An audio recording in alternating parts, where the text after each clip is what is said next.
Welcome back to Harry Potter and the Sorcerer's Stone by J.K. Rowling. It is Harry Potter Wednesday. My name is Hayley and I'm here with your chapter 12, The Mirror of Erised, which last time I was kind of like, oh, how do I pronounce that? So I watched the movie again and we have now got The Mirror of Erised. If you've missed chapters 1 through 12, you can catch up with them on our YouTube channel. Just search Gale Library Newton and we will pop right up, and all of our chapters are posted on YouTube. For the next few weeks until we reach chapter 18, I will post a new video every Wednesday at 4:30 until the book is done. So here we go. If you remember chapter 11, which was called Quidditch, Harry had trouble with his Nimbus broomstick. It appeared that Snape was doing a charm on the broomstick and trying to throw Harry off, and Hagrid wouldn't have any of it. He didn't believe them. So that's where it ended. Snape had also hurt his leg, and Harry found out that he'd been trying to get past the three-headed dog that was guarding the trap door. So a lot of mysteries going on from now. So chapter 12, The Mirror of Erised, is coming your way. Enjoy. Harry Potter and the Sorcerer's Stone by J.K. Rowling, chapter 12. Christmas was coming. One morning in mid-December, Hogwarts woke to find itself covered with several feet of snow. The lake frozen solid, and the Weasley twins were punished for bewitching several snowballs that followed Quirrell around, bouncing off the back of his turban. The few owls that managed to battle their way through the stormy sky to deliver mail had begun to be nursed back to health by Hagrid before they could fly off again. No one could wait for the holidays to start. While the Gryffindor common room and the Great Hall had roaring fires, the drafty corridors had become icy and bitter as the wind rattled through the windows in the classrooms. Worst of all were Professor Snape's classes down in the dungeons, where their breath rose in a mist before them, and they kept as close as possible to their hot cauldrons. I do feel so sorry, said Draco Malfoy, one potions class, for all of those people who have to stay at Hogwarts for Christmas because they're not wanted at home. He was looking over at Harry as he spoke. Crabbe and Goyle chuckled. Harry, who was measuring out powdered spine of lionfish, ignored them. Malfoy had been even more unpleasant than usual since the Quidditch match. Disgusted that the Slytherins had lost, he had tried to get everyone laughing at how a wide-mouthed tree frog would have replaced Harry as a seeker next. Then, he'd realised that nobody found this funny, because they were also impressed with the way that Harry had managed to stay on his bucking broomstick. So Malfoy, jealous and angry, had gone back to taunting Harry about having no proper family. It was true that Harry wasn't going back to Pivot Drive for Christmas. Professor McGonagall had come around the week before, making a list of students who would be staying for the holidays, and Harry had signed up at once. He didn't feel sorry for himself at all. This was probably the best place that he could be at Christmas. It would be the best Christmas he'd ever had. Ron and his brothers were staying too, because Mr. and Mrs. Weasley were going to Romania to visit Charlie. When they left the dungeons at the end of potions, they found a large fir tree blocking the corridor ahead, two enormous feet sticking out at the bottom, and a loud puffing sound that told them Hagrid was behind it. Hi, Hagrid. Want any help? Ron asked, sticking his head through the branches. Nah, I'm all right, thanks, Ron. Would you mind moving out of the way? Came Malfoy's cold drawl from behind them. Are you trying to earn some extra money, Weasley? Hoping to be gamekeeper yourself when you leave Hogwarts, I suppose. That hut of Hagrid's must seem like a palace compared to what your family's used to. Ron dived at Malfoy just as Snape came up the stairs. Weasley! Ron let go of Malfoy's robes. He was provoked, Professor Snape, said Hagrid, striking his huge, hairy face out from behind the tree. Malfoy was insulting his family. Be that as it may, fighting is against Hogwarts rules, Hagrid, said Snape silkily. 5 points from Gryffindor, Weasley, and be grateful it isn't more. Move along, all of you. Malfoy, Crabbe and Goyle pushed roughly past the tree, scattering needles everywhere, smirking. I'll get him, said Ron, grinding his teeth at Malfoy's back. One of these days, I'll get him. I hate them both, said Harry, Snape and Malfoy. Come on, cheer up. It's nearly Christmas, said Hagrid. Tell you what, come with me, see what the Great Hall looks a treat. So the three of them followed Hagrid and his tree off to the Great Hall, where Professor McGonagall and Professor Flitwick were busy with the Christmas decorations. Ah, Hagrid, at last the tree. Put it in the far corner, would you? The hall looked spectacular. Festoons of holly and mistletoe hung all around the walls, and no less than 12 towering Christmas trees stood around the room, some sparkling with tiny icicles, some glittering with hundreds of candles. How many days you got left of your holidays? Asked Hagrid. Just one, said Hermione. And that reminds me, Harry. Ron, we've got half an hour before lunch. We should be in the library. Yeah, you're right, said Ron, tearing his eyes away from Professor Flitwick, who had golden bubbles blossoming out of his wand and trailing them over the branches of a new tree. The library, said Hagrid, following them out of the hall. Just before holidays. Bit keen, aren't you? Oh, we're not working, Harry told him brightly. Ever since you mentioned Nicholas Flamel, we've been trying to find out who he is. You what? Hagrid looked shocked. Listen here, I've told you, drop it. It's nothing to do with you or that dog's garden. We just want to know who Nicholas Flamel is, that's all, said Hermione. Unless you'd like to tell us and save the trouble, Harry added. We must have been through 100 books already and we can't find him anywhere. Just give us a hint. I know that we've read his name somewhere. I'm saying nothing, said Hagrid flatly. Just have to find out for ourselves then, said Ron, and they left Hagrid looking disgruntled and hurried off to the library. They had indeed been searching books for Nicholas Flamels ever since Hagrid let it slip, because how else were they going to find out what Snape was trying to steal? The trouble was, it was very hard to know where to begin, not knowing what Flamel might have done to get himself into a book. He wasn't in the great wizards of the 20th century, or noble magical names of our time. He was missing too from important modern magical discoveries and the study of recent developments in wizardry. And then, of course, there was the sheer size of the library, tens of thousands of books, thousands of shelves, hundreds of narrow rows. Hermione took out a list of subjects and titles that she had decided to search while Ron strode off down a row of books and started pulling them off the shelves at random. Harry wandered over to the restricted section. He had been wondering for a while if Flamel wasn't in there somewhere.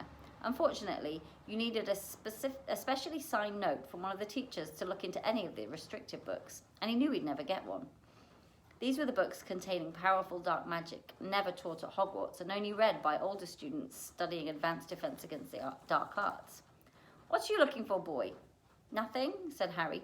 Madam Pince, the librarian, brandished a feather duster at him. You better get out then. Go on, out.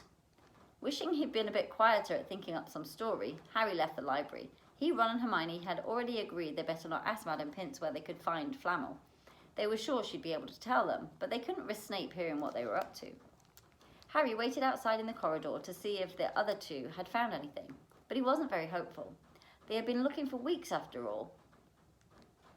But as they only had odd moments between lessons, it wasn't surprising that they'd found nothing.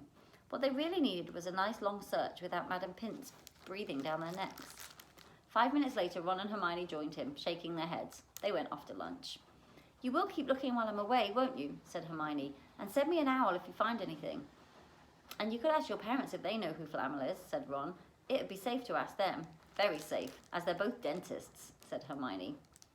Once the holidays had started, Ron and Hermione were having too good a time to think much about Flamel. They had the dormitory to themselves, and the common room was far emptier than usual, so they were able to get to the good armchairs by the fire.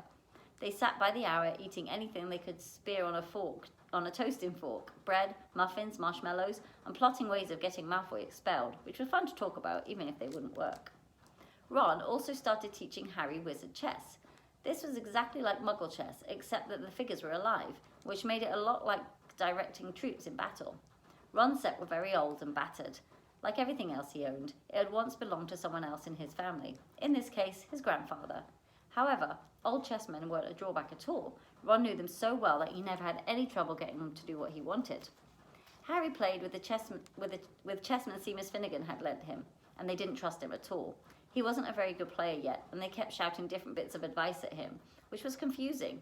Don't send me there. Can't you see his knight? Send him. We can't afford to lose him. On Christmas Eve, Harry went to bed looking forward to the next day for the food and the fun, but not expecting any presents at all. When he woke early in the morning, however, the first thing he saw was a small pile of packages at the end of his bed. Merry Christmas, said Ron sleepily as Harry scrambled out of bed and pulled on his bathrobe. You too, said Harry. Will you look at this? I've got some presents. What did you expect? Turnips, said Ron, turning to his own pile, which looked a lot bigger than Harry's. Harry picked up the top parcel. It was wrapped in thick brown paper, and scrawled across it was, To Harry from Hagrid. Inside was a roughly cut wooden flute. Hagrid had obviously whistled it himself. Harry blew it. Sounded a bit like an owl. A second was a very small parcel, contained a note. We received your message and enclosed your Christmas presents from Uncle Vernon and Petunia. Taped to the note was a 50p piece. That's friendly, said Harry. Ron was fascinated by the 50p. Weird, he said. What's a shape? What a shape. This is money. You can keep it, said Harry, laughing at how pleased Ron was. Hagrid and my aunt and uncle. Who sent these? I think I know who that one's from, said Ron, turning a bit pink and pointing to a very lumpy parcel. My mum. I told you didn't expect any presents and... Oh no, he groaned. She's made you a Weasley sweater. Harry had torn open the parcel to find a thick, hand-knitted sweater in emerald green and a large box of homemade fudge. Every year she makes us a sweater, said Ron, unwrapping his own. Mine's always maroon. That's really nice of her, said Harry, trying the fudge, which was very tasty. His next present also contained candy, a large box of chocolate frogs from Hermione. This only left one parcel. Harry picked it up and felt it. It was very light. He unwrapped it. Something fluid and silvery grey went slithering to the floor, where it lay gleaming in folds. Ron gasped. I've heard of these, he said in a hushed voice, dropping the box of every flavour beans he'd gotten from Hermione. If that's what I think it is, they're really rare and really valuable. What is it? Harry picked the shining silvery cloth off the floor. It was strange to the touch, like water woven into material. It's an invisible cloak, said Ron, a look of awe on his face. I'm sure it is. Try it on. Harry threw the cloak around his shoulders, and Ron gave a yell. It is! Look down! Harry looked down at his feet, but they were gone. He dashed to the mirror. Sure enough, his reflection looked back at him. Just his head was suspended in midair, like his body was completely invisible. He pulled the cloak over his head, and his reflection vanished completely. There's a note, said Ron suddenly. A note fell out of it. Harry pulled off the cloak and seized the letter. Written in narrow, loopy writing he had never seen before were the following words. Your father left this in my possession before he died. It's time it was returned to you. Use it well. A very Merry Christmas to you. There was no signature. Harry stared at the note. Ron was admiring the cloak. I'd give anything for one of these, he said. Anything. What's the matter? Nothing, said Harry. He felt very strange. Who had sent the cloak? Had it really once belonged to his father? Before he could say or think anything else, the dormitory door was flung open and Fred and George Weasley bounded in. Harry stuffed the cloak quickly out of sight. He didn't feel like sharing it with anyone else yet. Merry Christmas! Hey look, Harry's got a Weasley sweater too. Fred and George were wearing blue sweaters, one with a large F on it, the other with a G. Harry's is better than ours though, said Fred, holding up Harry's sweater. She obviously makes more of an effort if you're not family. Why aren't you wearing yours, Ron? George demanded. Come on, get it on. They're lovely and warm. I hate maroon, Ron moaned half-heartedly as he pulled it over his head. You haven't got a letter in yours, George observed. I suppose she thinks you don't forget your name. We're not stupid. We know we're called Greg and Forge. What's all this noise? Percy Weasley stuck his head through the door, looking disapprovingly. He had clearly gotten halfway through unwrapping his presents too. Carried a lumpy sweater over his arm, which Fred seized. P is for prefect. Get it on, Percy. Come on, we're all wearing ours. Even Harry got one. I don't want, Percy said thickly, as the twins forced a sweater over his head, knocking his glasses askew. And you're not sitting with the prefects today either, said George. Christmas is time for family. They frog-marched Percy from the room, his arms pinned to his sides by his sweater. Harry had never in all his life had such a Christmas dinner. 100 fat roast turkeys, mountains of roast and boiled potatoes, platters of chipolatas, tureens of buttered peas, silver boats of thick, rich gravy and cranberry sauce, and stacks of whizzer crackers every few feet along the table. These fantastic party favours were nothing like the feeble muggle ones that the Dursleys usually bought. With their little plastic toys and their flimsy paper hats inside. Harry pulled a wizard cracker with Fred, and it didn't just bang. It went off with a blast like a cannon and engulfed them in a cloud of blue smoke, while from inside exploded a rear admiral's hat and several live white mice. Up at the high table, Dumbledore had swapped his pointed wizard's hat for a flower bonnet and was chuckling merrily at a joke that Professor Flitwick had just read to him. Flaming Christmas puddings followed the turkey. Percy nearly broke his teeth on the silver nickel embedded in his slice. Harry watched Hagrid getting redder and redder in the face as he called for more wine, finally kissing Professor McGall on the cheek. who to Harry's amazement giggled and blushed, her top hat lopsided. When Harry finally left the table, he was leaden down with stacks of things out of the crackers, including a pack of non-exploding luminous balloons, a grow your own warts kit, and his new wizard chess set. The white mice had disappeared, and Harry had a nasty feeling they were going to end up as Mrs. Norris's Christmas dinner. Harry and the Weasleys spent a happy afternoon having furious snowball fight on the grounds. Then, cold, wet, and gasping for breath, they returned to the fire in the Gryffindor common room, where Harry broke in his new chess set by losing spectacularly to Ron. He suspected he wouldn't have lost so badly if Percy hadn't tried to help him so much. After a meal of turkey sandwiches, crumpets, trifle, and Christmas cake, everyone felt too full and sleepy to do much before bed, except sit and watch Percy chase Fred and George all over the Gryffindor Tower because they'd stolen his prefect badge. It had been Harry's best Christmas day ever. Yet something had been nagging at the back of his mind all day. Not until he climbed into bed was he free to think about it. The invisibility cloak and whoever had sent it. Ron, full of turkey and cake and with nothing mysterious to bother him, fell asleep almost as soon as he had drawn his curtains of his four-poster. Harry leaned over the side of his own bed and pulled the cloak out from under it. His father's. This had been his father's. He let the material flow over his hands, smoother than silk, light as air. Use it well, the note had said. He had to try it, now. He slipped out of bed and wrapped the cloak around himself. Looking down at his legs, he saw only moonlight and shadows. It was a very funny feeling. Use it well. Suddenly, Harry felt wide awake. The whole of Hogwarts was open to him in this cloak. Excitement flooded through him as he stood there in the dark and silence. He could go anywhere in this, anywhere, and Filch would never know. Ron grunted in his sleep. Should Harry wake him? Something held him back. His father's cloak. He felt that this time, the first time, he wanted to use it alone. He crept out of the dormitory, down the stairs, across the common room, and climbed through the portrait hole. Who's there? Squawked the fat lady. Harry said nothing. He walked quickly down the corridor. Where should he go? He stopped, his heart racing, and thought. And then it came to him. The restricted section in the library. He'd be able to read for as long as he liked, as long as it took to find out who Flamel was. He set off, drawing the invisibility cloak tight around him as he walked. The library was pitch black and very eerie. Harry lit a lamp to see his way along the rows of books.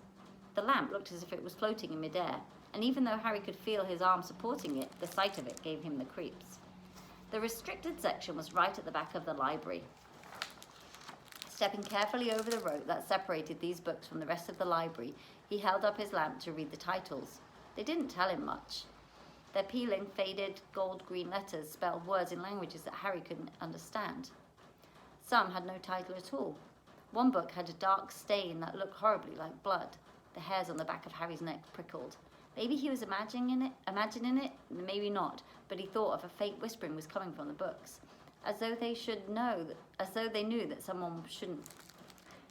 Get this right in a second. As though they knew someone was there who shouldn't be. He had to start somewhere. Setting the lamp down carefully on the floor, he looked along the bottom shelf for an interesting-looking book.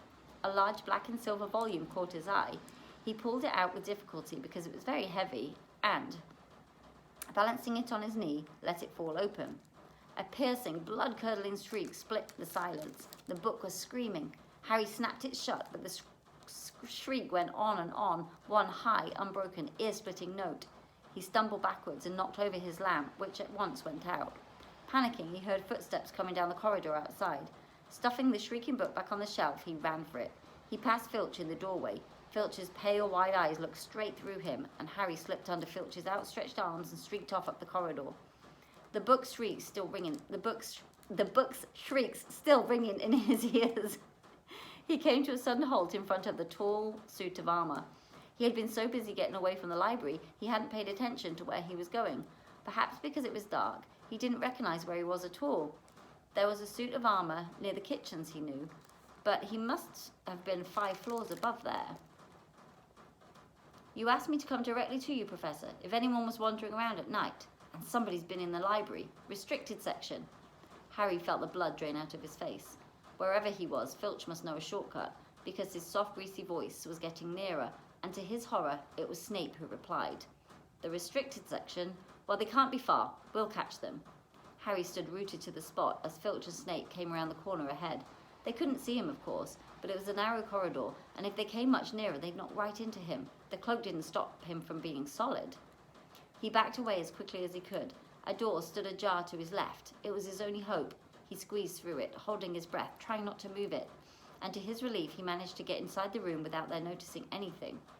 They walked straight past, and Harry leaned against a wall, breathing deeply, listening to their footsteps dying away. That had been close. Very close. It was a few seconds before he noticed anything about the room that he had hidden in. It looked like an unused classroom. The dark shapes of desks and chairs were piled against walls. There was an upturned waste paper basket, but propped against the wall facing him was something that didn't look as if it belonged there. Something that looked as though someone had put it there to keep it out of the way. It was a magnificent mirror, as high as a ceiling, with an ornate gold frame standing on two clawed feet. There was an inscription carved on the top. Irised stra eru oit abu kerfu oit on woosi. His panic faded now. There was no sound of Filch and Snape. Harry moved nearer to the mirror, wanting to look himself but see no reflection again. He stepped in front of it. He had to clap his hands to his mouth to stop himself from screaming. He whirled around. His heart was pounding, far more furiously than when the book had screamed. For he had seen not only himself in the mirror, but a whole crowd of people standing right behind him. But the room was empty. Breathing very fast, he turned slowly back to the mirror. There he was, reflected in it, white and scared looking. And there, reflected behind him, were at least 10 others. Harry looked over his shoulder, but still, no one was there. Or were they all invisible too? Was he in fact in a room full of invisible people, and the mirror's trick was that it reflected them, invisible or not? He looked in the mirror again. A woman standing right behind his reflection was smiling at him and waving. He reached out a hand and felt the air behind him. If she was really there, he'd touch her. The reflections were so close together, but he felt only air. She and the others existed only in the mirror. She was a very pretty woman. She had dark red hair, and her eyes are just like mine, Harry thought, edging a little closer to the glass. Bright green, exactly the same shape. But then he noticed that she was crying, smiling, but crying at the same time. The tall, thin, black-haired man standing next to her put his arm around her. He wore glasses, and his hair was very untidy. It stuck up the back, just like Harry's did. Harry was so close to the mirror now that his nose was nearly touching that of his reflection. "Mom?" he whispered. "Dad?" They just looked at him, smiling, and slowly, Harry looked into the faces of the other people in the mirror and saw other pairs of green eyes like his, other noses like his, and even a little old man who looked as though he had Harry's knobbly knees. Harry was looking at his family for the first time in his life. The Potters smiled and waved at Harry as he stared hungrily back at them. His hands pressed flat against the glass, as though he was hoping to fall right through it and reach them. He had a powerful kind of ache inside him, half joy, half terrible sadness. How long he stood there, he didn't know. The reflections did not fade, and he looked and looked until a distant noise brought him back to his senses. He couldn't stay here. He had to find his way back to bed. He tore his eyes away from his mother's face, whispered, "I'll come back," and hurried from the room. "You could have woken me up," said Ron crossly. You can come tonight. I'm going back. I want to show you the mirror." "I'd like to see your Mum and Dad," said Ron eagerly. "I want to see all your family, all the Weasleys. You'll be able to show me your older brothers and everyone." "You can see them any old time," said Ron. "Just come around to my house this summer. Anyway, maybe it only shows dead people. Shame about not finding Flamel, though. Have some bacon or something. Why aren't you eating anything?" Harry couldn't eat. He'd seen his parents, and he would be seeing them again tonight. He'd almost forgotten about Flamel. It didn't seem very important anymore. Who cared about the three-headed dog and what he was guarding? What did it matter if Snape stole it, really? "Are you all right?" said Ron. "You look odd." What Harry feared most was that he might not be able to find the mirror room again. With Ron covered in the cloak too, they had to walk much more slowly the next night. They tried retracing Harry's route from the library, wandering around the dark passageways for nearly an hour. "I'm freezing," said Ron. "Let's forget about it and go back." "No," hissed Harry. "I know it's here somewhere." They passed the ghost of a tall witch gliding in the opposite direction, but saw no one else. Just as Ron started moaning that his feet were dead with cold, Harry spotted the suit of armor. It's here, just here, yes. They pushed the door open. Harry dropped the cloak from around his shoulders and ran to the mirror. There they were. His mother and father beamed at the sight of him. See? Harry whispered. I can't see anything. Look at them all. There are loads of them. I can only see you. Look in it properly. Go on, stand where I am. Harry stepped aside, but with Ron in front of the mirror, he couldn't see his family anymore. Just Ron in his paisley pajamas. Ron, though, was staring, transfixed at his image. Look at me, he said. Can you see all your family standing around you? No, I'm alone, but I'm different. I look older and I'm head boy. What?